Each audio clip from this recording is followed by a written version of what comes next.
Mister Anil boss, bro, ഇന്ന് അങ്ങനെ programme ഉണ്ടോ? പിന്നെ ഇന്ന് കൊല്ലം, ഇന്നലെ ട്രിവാൻഡ്രം, അങ്ങനെ പ്രോഗ്രാമോടെ പ്രോഗ്രാം. നിങ്ങൾ ബാൻഡുകാരും സിനിമാക്കാരും ഒക്കെ ഇപ്പം ഫുൾ കഞ്ചാവാണെന്നൊരു പറച്ചിലുണ്ടല്ലോ. എന്റെ ബ്രോ, അങ്ങനെ അടച്ചാക്ഷേപിക്കണ്ട കേട്ടോ. കഞ്ചാവ് വലിക്കുന്നവരൊക്കെ കാണും, അവരെ പിടിക്കുകയും ശിക്ഷിക്കുകയും ഒക്കെ ചെയ്യുന്നില്ലേ? പക്ഷേ ആ റാപ്പുകാരൻ പയ്യനെ അറസ്റ്റ് ചെയ്യേണ്ട കാര്യം ഉണ്ടായിരുന്നോ? അതിനു മാത്രം സാധനമൊന്നും അവന്റെ കയ്യിലില്ലായിരുന്നല്ലോ. എടാ മച്ചാനെ, ഇതൊക്കെയാ നിങ്ങളുടെ കാര്യം. നിങ്ങൾ ഒരേ സമയം 2 വള്ളത്തിലാ കാലം.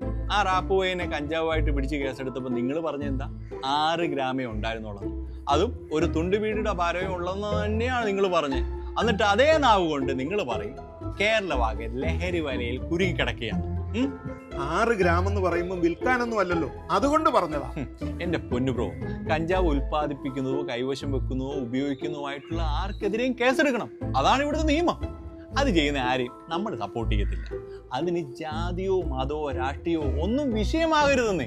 ഈ പാട്ടുകാരൻ പയ്യനെ പല പ്രമുഖരും പിന്തുണച്ചിട്ടുണ്ട്.